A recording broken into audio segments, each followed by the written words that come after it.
Hola, bueno, entonces en este video voy a hablarles un poco de geometría y trigonometría. Hay unas razones trigonométricas que corresponden al ángulo mitad, que son las que van a aparecer acá en la parte inferior de la pantalla. Por ejemplo, el seno de alfa medios, o del ángulo mitad, es igual a la raíz cuadrada de 1 menos el coseno de alfa entre 2.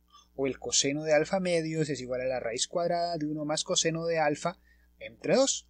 O también la tangente de alfa medios es igual a la raíz cuadrada de 1 menos coseno de alfa sobre 1 más coseno de alfa. Y pues bueno, esas fórmulas en algunos casos toca aprendérselas para resolver algunos ejercicios. O por ejemplo, si yo conozco un ángulo para poder calcular la respectiva razón trigonométrica del ángulo mitad. Pero ¿qué pasa si por alguna casualidad yo me olvido de esas fórmulas? ¿Habrá algún otro método de poder calcular esas razones trigonométricas del ángulo mitad sin necesidad de recurrir a esas fórmulas que aparecen ahí en pantalla? Pues la verdad es que sí, y existe una forma geométrica de calcular esas razones trigonométricas y la vamos a ver acá a continuación. Entonces, veamos acá en el tablero, tenemos un pequeño triángulo rectángulo de lados A, B, catetos y C, hipotenusa. Y pues vamos a tener, digamos, que este ángulo que aparece aquí, este es el ángulo, digámoslo así, alfa.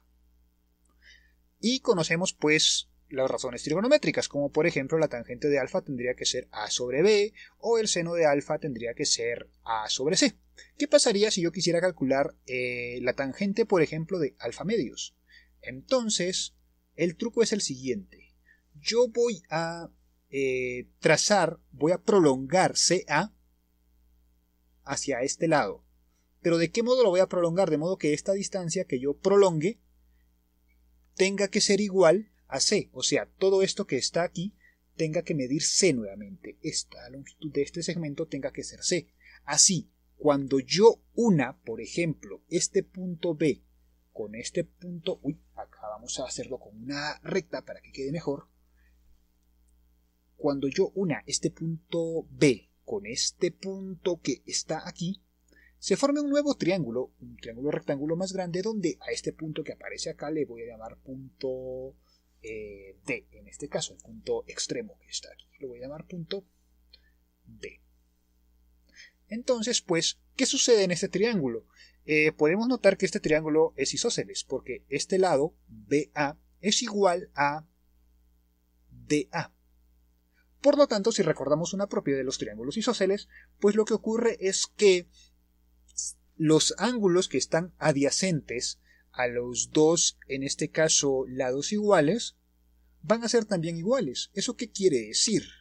Eso quiere decir que este ángulo que está aquí tiene que ser igual a este ángulo que está aquí.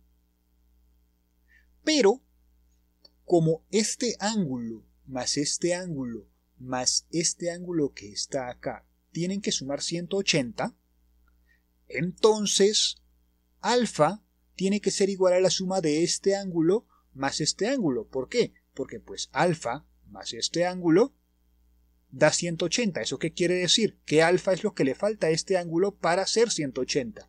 Por lo tanto, como en el triángulo ADB, este ángulo que está aquí más estos dos es 180, la suma de este más este es lo que le falta a este ángulo para hacer 180 también. Pero como vemos que son iguales, entonces pues cada uno de estos tendrá que ser igual a alfa medios, porque alfa es lo que le falta a este ángulo para hacer 180. Y de esa forma hemos construido un nuevo triángulo rectángulo BCD recto en C, donde tenemos el ángulo mitad. Entonces, por ejemplo, si nos pidiesen calcular cuánto vale la tangente de alfa medios, diríamos que eso es A entre B más C. ¿Para qué puede servir eso? Puede servir eso, por ejemplo, para lo siguiente. Voy a dibujar acá en la parte inferior un pequeño triángulo rectángulo. Digamos este triángulo de esta manera, así y así. De modo tal que este ángulo que esté por aquí, vamos a ver, este ángulo que esté aquí, sea un ángulo que nosotros conozcamos. Por ejemplo, que sea el ángulo de 60 grados. Y este ángulo, bueno, está un poco mal dibujado, ¿no? Porque pues este tendría que ser menor que este, pero bueno, este de acá vamos a llamar 30 grados. Y nosotros sabemos que en este triángulo esto sería 1, esto sería raíz de 3 y esto sería 2, o sea, proporcional a esos valores. Y nosotros quisiéramos calcular, por ejemplo, cuánto vale el seno, por ejemplo, o la tangente, en este caso, de 30. Pero no a partir del triángulo, sino imaginémonos que no conozcamos el valor de las razones trigonométricas de 30. Uso este triángulo porque pues va a ser fácil comprobar en el mismo triángulo que lo que estamos haciendo acá funciona. Entonces, para eso, ¿qué hacemos? Según lo que hemos visto, es que de acá yo voy a prolongar una longitud hacia este lado, de modo tal que esto también mida 2. Y entonces, luego de eso, lo que voy a hacer es unir este punto con este punto y formar un nuevo triángulo donde este ángulo que está aquí, por lo que vimos anteriormente, tendrá que ser igual a la mitad de este ángulo que está acá, que sería entonces 30 grados. Por lo tanto, en el triángulo grande, nosotros si calcularíamos la tangente de 30, tendría que ser igual a, en este caso, cateto opuesto raíz de 3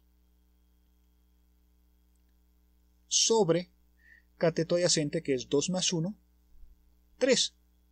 Ahora, si nosotros vemos, por ejemplo, esto en el triángulo pequeño, la tangente de 30 sería igual a cateto opuesto, que vendría a ser 1, dividido entre cateto adyacente, que vendría a ser raíz de 3.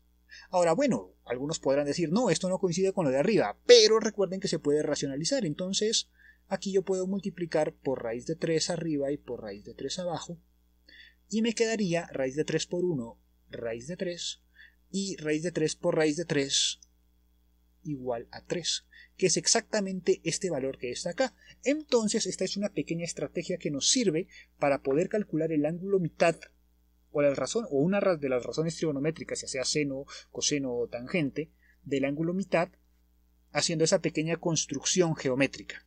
En algún video posterior veremos de algún ángulo diferente, por ejemplo, cómo calcular de sus razones trigonométricas. Por ejemplo, si nosotros tuviésemos, no sé, un ángulo de 45 grados, ¿cuántas serían las razones trigonométricas de 22.5? O si tuviésemos un ángulo de 30, ¿cuántas serían las razones trigonométricas del ángulo de 15? Y así podríamos jugar con otros ángulos que tengamos, en este caso, conocidos.